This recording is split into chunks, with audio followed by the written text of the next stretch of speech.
This is January 2009, question 5 from paper Physics 4. Planets move around the Sun in a approximate circular orbit. State the force that causes a planet to move in this way. Well, that is the gravitational force. Okay, so there's a gravitational force acting between the planets and the Sun, and that keeps them orbiting around.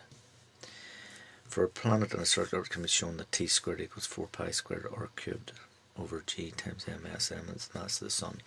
Right, that's Kepler's third law. If you've looked at any other of these little video casts, you'll see that there's quite a few times that we had to actually derive that for ourselves, but here we don't. Right, we're given a table, and right in the right hand column there's a series of values, 3.34, 3.33. First thing that we're asked to do is find the arithmetic mean of those. So the mean then is simply, just very simply, 3.34 plus 3.33 plus 3.38 plus 3.35 plus 3.33. Add those all together, 1, 2, 3, 4, 5, and divide by the number of them, 5. And when we do that, that turns out to be 3.35. So the mean value is 3.35 kilometer cubed year to the minus 2.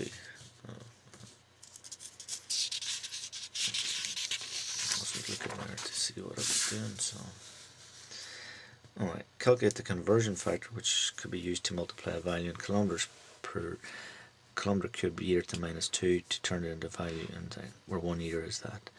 So what we're saying then is that the conversion factor, okay, I think we'll tell you, well, a kilometer is 1,000 meters, and that's cubed, so it's 1,000 cubed divided by, and it's then 3.16 times 10 to the 7 seconds, and that's squared. So whenever we work that all out, that gives us a value of 1.00 times 10 to the minus 6. So 1.00 times 10 to the minus 6 would be the conversion factor. Therefore, the mean value in meters cubed thing is going to be 3.35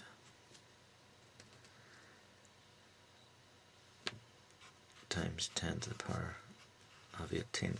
Where does that come from? Well, take a look at the table.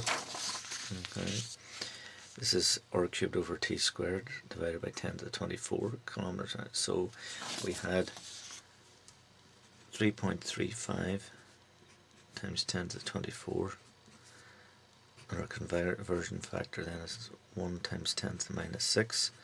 So multiply those out and we get 3.35 times 10 to the 18 meter cubed seconds to minus 2. So we're going to use equation 5.1 then, which was that t squared equals 4 pi squared r cubed over g times the mass of the Sun. Alright, so the mass of the Sun then is equal to 4 pi squared r cubed over g times t squared.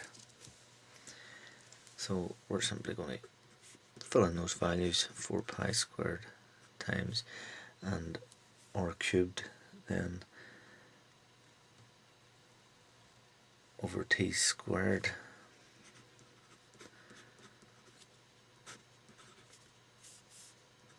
So it's equal to 4 pi squared times 3.35 times 10 to the 18 for the r cubed over t squared divided by 6.67 times 10 to the minus 11. Oops. So r cubed over t squared, that's the 3.35 times 10 to the 18, so that goes in there. So it's 4 pi squared over g, 6.67 times 10 to the minus 11 times that. Multiply that all out, and that gives us a value of 1.98 times 10 to the 30 kilograms. And again, 2 times 10 to the 30 are in and around that for the mass of the Sun is a good value. Okay, so that's the end of that question.